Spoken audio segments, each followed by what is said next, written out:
So today we're talking about how do you program and wire a Elecfreaks ping sensor to work with CircuitPython. So wiring up the ping sensor is really quite simple. You have 3 wires that go in the back. You have a signal, power, and ground. This sensor is both 3 volt tolerant and 5 volt tolerant. You can connect this using female to male jumper wires. I just have a standard 3-pin female to female, and then I've got a Servo shroud out to male jumper wires here. So pretty simple stuff. Connecting this, all you need to do is just connect it to power and ground. I am going to choose 3 volts here and ground, and then I'm going to stretch over and choose any digital pin you want. I'm going to choose digital 7 because it's easy for me to reach without having to stretch my cords too much. And that's it. You're now wired up. So let's get this thing programmed.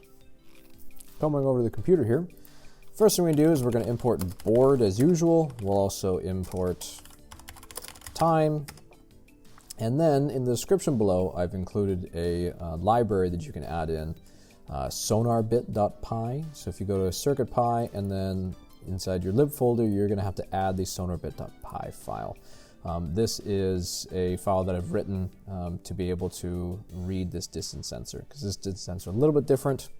When you look at this distance sensor, there's only 3 pins, whereas most distance sensors you can use in hobby are 4 pins. I believe the HRC04 is the most common one. But it's a little bit different when you have to wire off of a single pin. And then we're going to say from sonarbit, which is going to be the sonarbit.py, we're going to import sonarbit with a capital. Then we need to initialize our sensor. So we're going to say distance sensor is equal to sonarbit with a capital and board.d7 in my case, but you should choose whichever digital one you have initialized it from. We have to create a previous distance variable, and what this does is this allows us to keep track of what the previous distance was to overwrite, but we'll initially create this as the furthest distance possible, and this one helps us stop getting too many false positives, and I'll explain that in a little bit. We'll say while true, we'll say that distance is equal to distance underscore sensor dot get underscore distance is the method, and we're going to give it the argument previous distance. After we've assigned that, we can just say print the object is distance, and then centimeters away. So what we're going to do is we're just going to measure how far away it is, and then we'll say it's so many point away. And then we need to, at the end of our loop, assign previous distance to the current distance.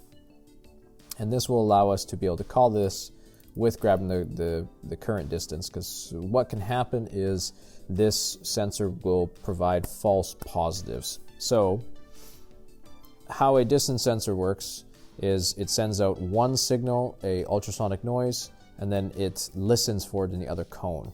And it needs so much time for it to bounce back to the surface and come back into the microphone. And if you're too close to the sensor, what happens is there's not enough time for it to come out and bounce back in. So it thinks that it never actually received the signal back, so it must be super far away. So having that previous distance being called in as argument can help reduce that a bit. And then we'll say time.sleep, and we'll sleep for half a second. We'll just make it easier for us to actually read our sensor. So we'll save this, and let's open up CircuitPython and see how far we go. So right now we can see that the ceiling is 172 centimeters-ish away. If I flip around and look at the point, I'm about 10 centimeters, 8 centimeters away. We get a little bit closer, I'm about 6 centimeters away. And if you get too close, you're going to start getting false positives. You notice if I get too close, it's going to start saying that I'm 0, 2, 4. It's not actually able to accurately read this close, as well as if you get too far away. It's going to say about 568. I believe 570 is the furthest that this thing is capable of reading. But overall, it's actually pretty accurate. It's more accurate the closer you get. And I hope that this tutorial helps you to be able to use the ping sensor on a CircuitPython device.